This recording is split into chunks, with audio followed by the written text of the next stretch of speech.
Welcome to TomYoung.net.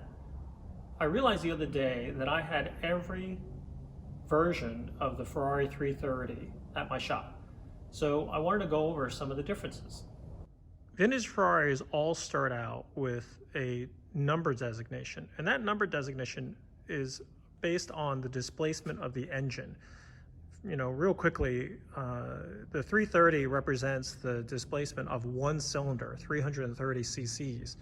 And 330 cc's multiplied by 12 on these 12-cylinder cars equal 4 liters. So they're actually 4-liter V12s.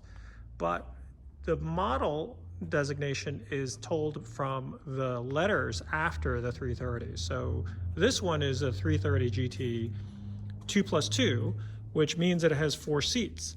The other thing is on this car is also a 330 2+2, but this one is a Series 1 car because it's got 4 headlights. You can see the difference here with this one, where the next one is 2 headlights. They're both 2+2s, but this is a Series 2 car. But I'm getting ahead of myself. Let's start from the beginning. The first 330 is a 330 America. This was started out as a 250 GTE, so it was another model that had a 250, as 250 times 12 is 3-liter V12, but the Ferrari was building this 4-liter 12-cylinder engine, and they built what they call a 330 America. I've talked about this car before. It's my personal car. Sometimes the only way to tell the difference on a 330 America is the fact that it actually has a trunk badge that says it. But otherwise, it's very similar to a 250 GTE. But this is what a 330 America. That was the first car that they put the 4-liter V12 in it. 330 America is very similar to the 250 GTE. It has the layout of that, where the shifter is still a 4-speed box, but it's an overdrive because in 4th gear there's a lever that you flick, and that puts the car into overdrive. So it is a 5-speed transmission. It just uses a Laycock de Normanville type overdrive that you find in some British cars.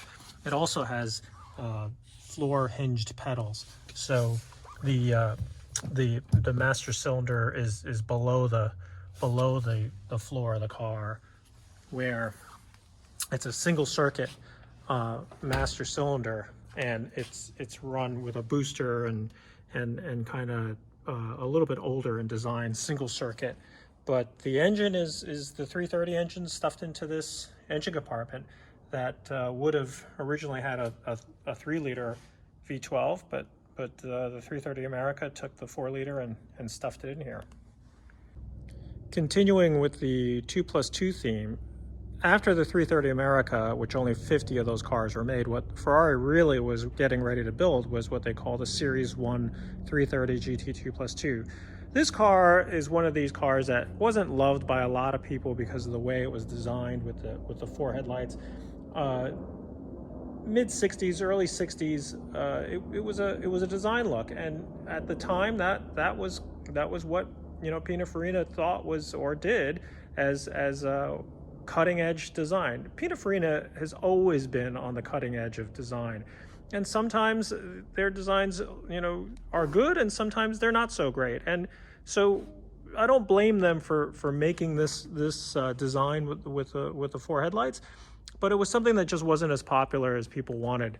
But again, it's a V12 Ferrari. It has all the technology of that era, and it has 4 seats for passengers, and just a lot of room, and a very practical car.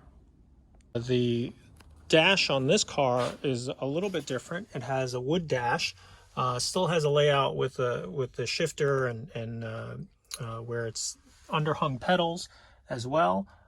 Same thing, same setup with the master cylinder below the floor, and the same thing with the overdrive. The only difference is by the mid 60s, they wanted to have a dual circuit master cylinder. So for Ferrari to do that, they hadn't figured it out, and they just basically put 2 boosters to give you power brakes on 2 circuits. Because of the way it was laid out, that's the solution that they had, possibly to meet DOT standards and things like that through the mid 60s. That requirement forced them to change the setup a little bit. But same engine, 4-mount 330 engine technically for this car, but very similar. A little bit of plumbing differences, but all in all, the same engine as you would find in the 330 America.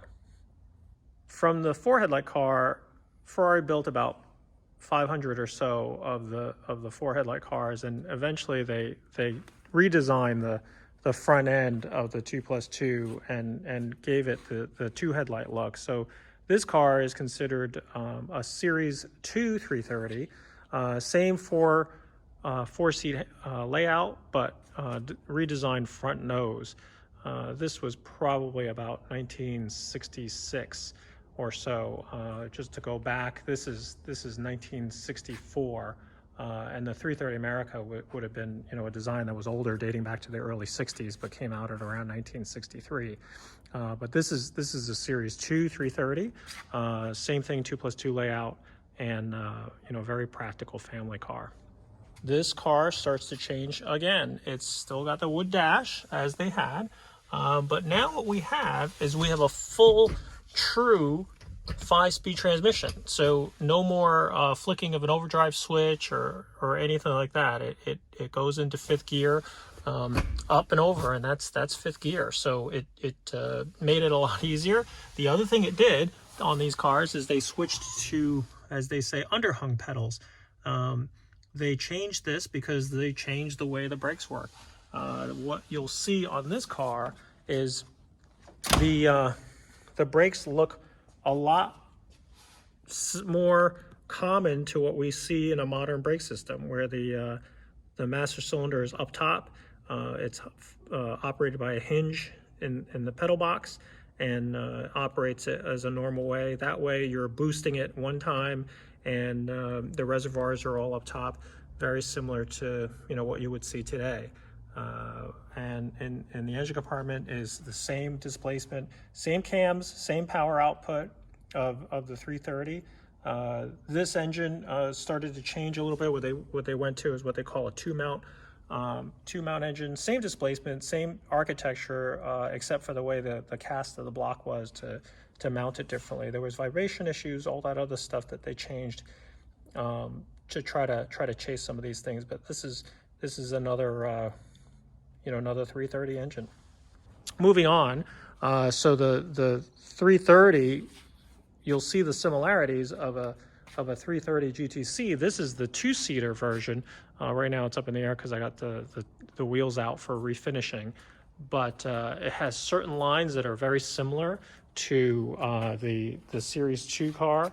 The tail, although is a little bit thinner, it still looks similar in design to the rear end on the Series 2 car. When you look at how that rear end with the tail lights they designed. But that's the hardtop version, 2-seat hardtop version of the 330, and this is called a 330 GTC. It's a little bit smaller, a little bit lighter, and I'll go over some of the specific details of that car in a minute. Moving on, then we have the 330 GTS. Now, GTS is for Spider. It was a convertible designation, so this car is very similar in design and lines to the GTC, the hardtop version, but this is the convertible version. So I'm doing some work on the turn signal stalks on this car, so the steering wheel is removed, but it gives you a chance to see some of the layout differences in the 330 GTS. This car is very similar to the 330 GTC, so that we don't necessarily have to go over the details on the two cars, since they're very similar. Big changes are on these cars is that they have a transaxle. So the gated shifter shows up in this car, where first gear is over and down. reverse is up, and then you have the 5 speeds.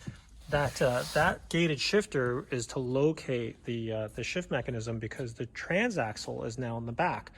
Much better balance on the car, but the engine is the 330 engine. You know, same thing with the underhung pedals, and the layout is very similar to what you see in the 2+2s. The only difference is that this one's a convertible. That's all the versions of the 330. The one that I'm missing in this car, in this collection, would be the interim 330 2+2. Although the body would have been the same, mechanically it's just a little bit different. It was kind of an amalgam of parts and things, but basically the body shapes on the 330s, that's all of them from 1963 to around 1967.